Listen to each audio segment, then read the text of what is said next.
If you've either played or seen a playthrough of Five Nights at Freddy's, you likely remember this sound.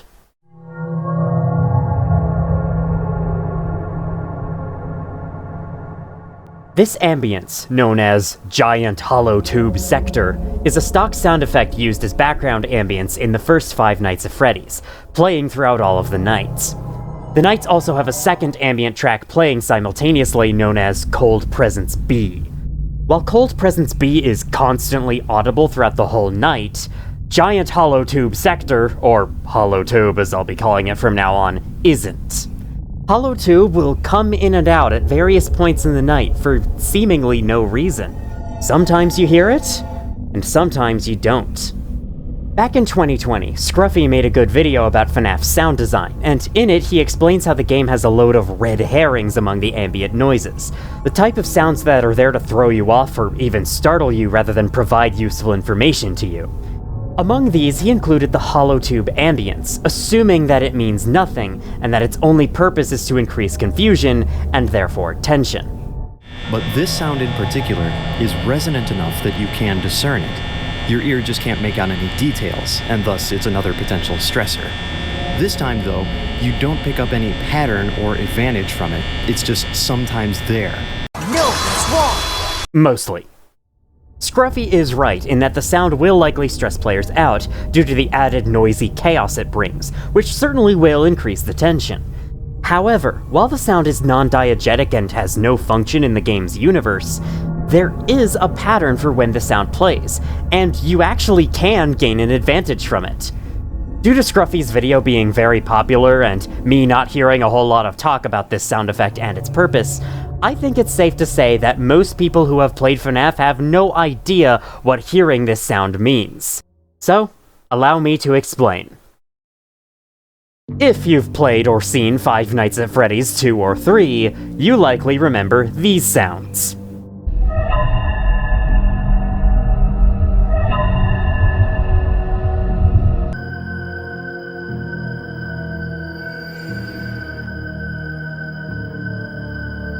You probably also know what their purpose is. These ambient tracks become audible when an animatronic is getting close to entering your office. In FNAF 3's case, it also plays if Phantom Freddy is walking by the window, or if one of the other phantoms is right about to attack you. Anyway, these ambient sounds are here not only to warn you about the oncoming danger, but to bump up the tension using the power of intensifying music. With this in mind, you can take a guess what the holotube ambience's purpose is in FNAF 1. That's right, it's also a warning ambience. It becomes audible when an animatronic is close to attacking your office, and it even grows louder if there's more than one animatronic nearby. The big difference here is that the warning sound itself is way more subtle than the sequels. FNAF 2's warning sound is literally a blaring alarm, and FNAF 3's warning sound is much louder and higher pitched than the base ambience. Comparatively, the hollow tube sound in FNAF 1 is much more subdued under all the other background noise, making it harder to tell when it's playing and why. You'll still hear the sound and register its existence, but because it doesn't draw so much attention to itself, you're less likely to connect the sound to any gameplay mechanic, so the sound only adds confusion and stress, increasing the tension. This is genius, but I'll talk more about this toward the end of the video. For now, in case you're wondering what the exact triggers are for this ambience to start or stop playing, I'm happy to inform. When a night begins, the holotube ambience will start playing, but it's muted by default and will only unmute once any of these three danger conditions are met. Number 1, Bonnie is in any of the West Hall cameras or at your door. Number 2, Chica is in any of the East Hall cameras or at your door. And number 3, Foxy is in Stage 3, that is, standing outside the Pirate Cove curtain with his head cocked, or beyond. If none of these conditions are true, the holotube ambience is muted. If one of these conditions is true, the holotube ambience's volume is set to 30%, making it audible. If 2 of these conditions are true, the holotube ambience's volume is boosted up to 50%. And if all 3 conditions are true, the volume is boosted further to 75%. Notice how Freddy, usually, does not affect the holotube ambience. It does not start playing as he gets near the office, but since he laughs when he moves, that's not a huge issue. There is, however, one way Freddy affects the holotube ambience, with a secret fourth condition. If Freddy is inside the office, the holotube ambience volume is set to 100%. So, Freddy can sneak towards your office without triggering the holotube ambience, but if he gets into the room, then the holotube ambience will play at max volume. Here's what that sounds like.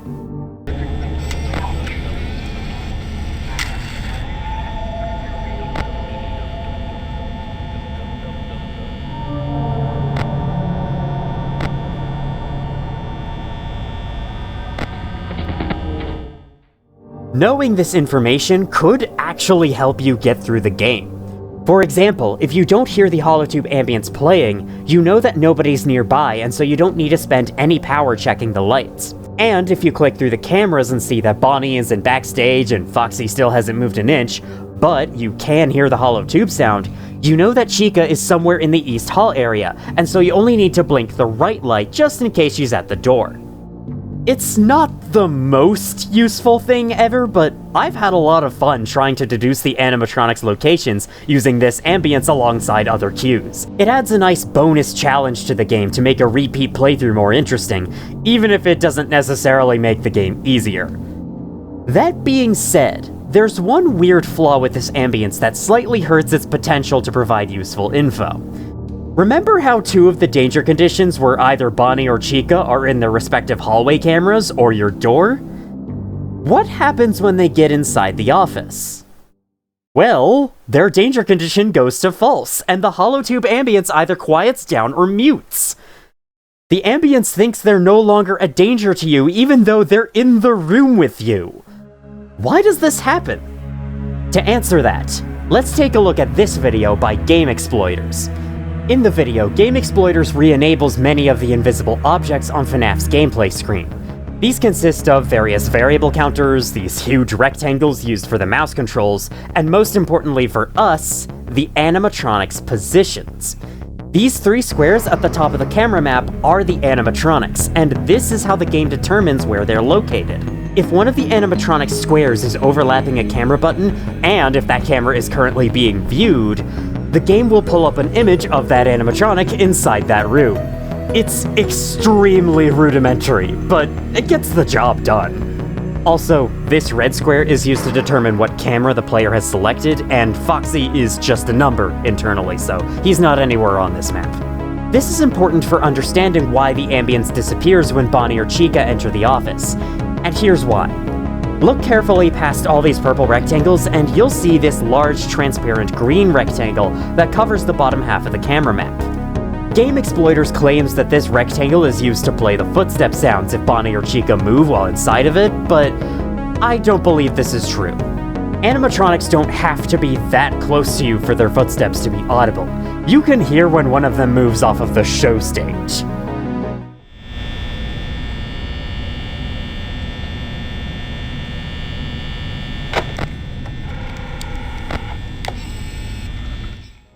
Instead, I believe this rectangle is the danger zone in which Bonnie or Chica must be inside of for their danger conditions to become true, and thus for the holotube ambience to become audible.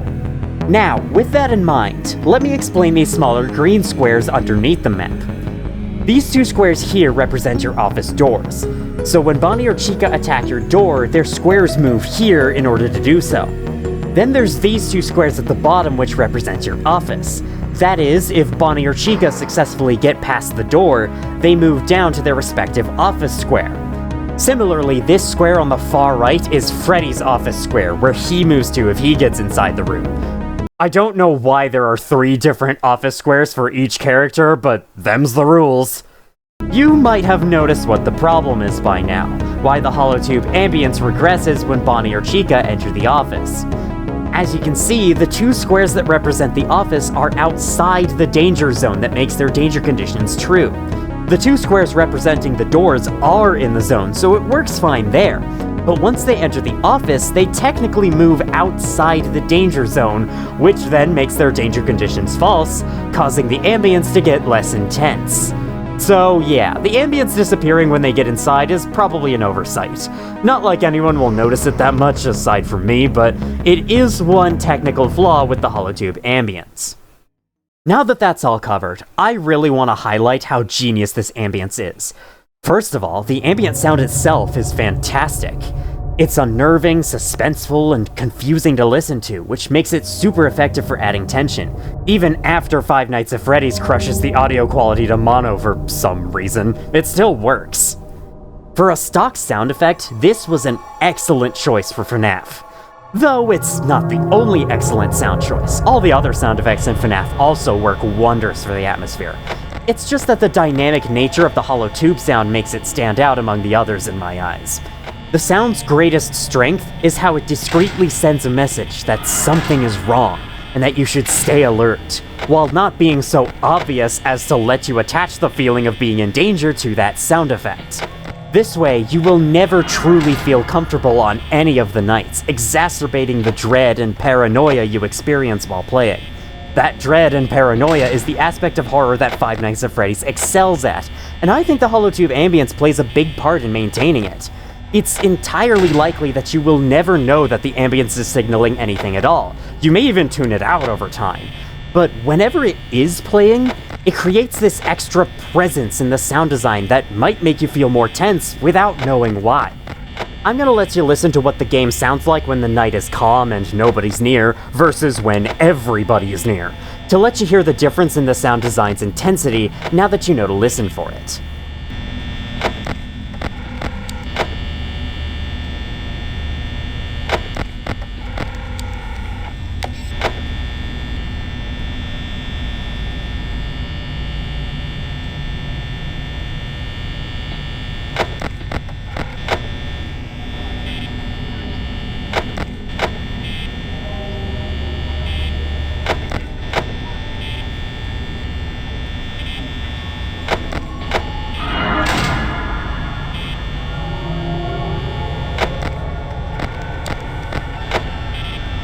You can hear just how chaotic and full of noise the ambience gets when lots of threats are nearby, but whenever threats are distant, everything seems calm, albeit still tense thanks to the loud buzz of the light and fan. To avoid turning this video into another FNAF sound design deep dive, which was already done in a much better way by Scruffy, I'll stop here. But I do think this ambience is underappreciated for how much it adds to the atmosphere of Five Nights at Freddy's. By comparison, FNAF 2 and 3 are a bit of a downgrade when it comes to sound design, and I think their warning ambiences are a large reason why. As iconic as FNAF 2's alarm might be, because it's so loud to the point it drowns out all the other ambient noises, it makes its purpose really obvious, which I think takes away from the feeling of dread the first game had. And the same can be said for FNAF 3. Thankfully, FNAF 4 brought the sound design back up to the levels of FNAF 1, which is good since that game is all about audio cues. FNAF 4 also has a really effective warning ambience, only this time it's a visual ambience instead of audio. If you've wondered what the deal is with the flickering lights in FNAF 4, well, that's the warning ambience. The way it works is a little more complicated than FNAF 1, so I'll direct you to It's Taken's FNAF 4 Explained video to learn more. In short, the more animatronics there are that have made good progress towards attacking you, the more frequent and heavy the screen's flickering becomes. This is also genius. The ambience itself is the game threatening to take away your vision, your view of the game, one of the few pieces of concrete information you have. This is highly likely to stress you out, especially when Foxy enters the room and the flickering becomes constant. The other sound effects of FNAF 4 don't change at all when you're in danger, but this simple flickering is enough to add significant tension to FNAF 4's gameplay. And just like the holotube ambience, you might not know what this flickering means, even if you've beaten the game. When it comes to atmosphere, I think FNAF 1 and 4 are the two best games out of the original quadrilogy. They both leave 2 and 3 behind to rot in the safe room. From here, no FNAF game since 4 has had any kind of warning ambience from my recollection, and I don't know if Help Wanted's FNAF 1 remake brings back the holotube noise and its original function, because I haven't played Help Wanted. I think this is a shame. The warning ambiences were a really cool touch when they were executed well. But alas, FNAF 2 and 3 executed theirs quite poorly, especially 2. I think the warning ambiences work better when they allude to there being danger, rather than yell at you about the danger. Keeping players in suspense that way is what makes Five Nights at Freddy's such a great horror game series, and the hollow tube ambience as well as the light flickering in FNAF 4 do a great job at enforcing that. I hope you enjoyed this video. I've always seen the hollow tube ambience as an unsung hero of FNAF's horror and potentially even replay value, so I hope I allowed you to appreciate this little piece of ambience in a way you didn't before. But with that, that's all I had to say, so thank you all for watching, if you did, and as always, I will see you all in the future.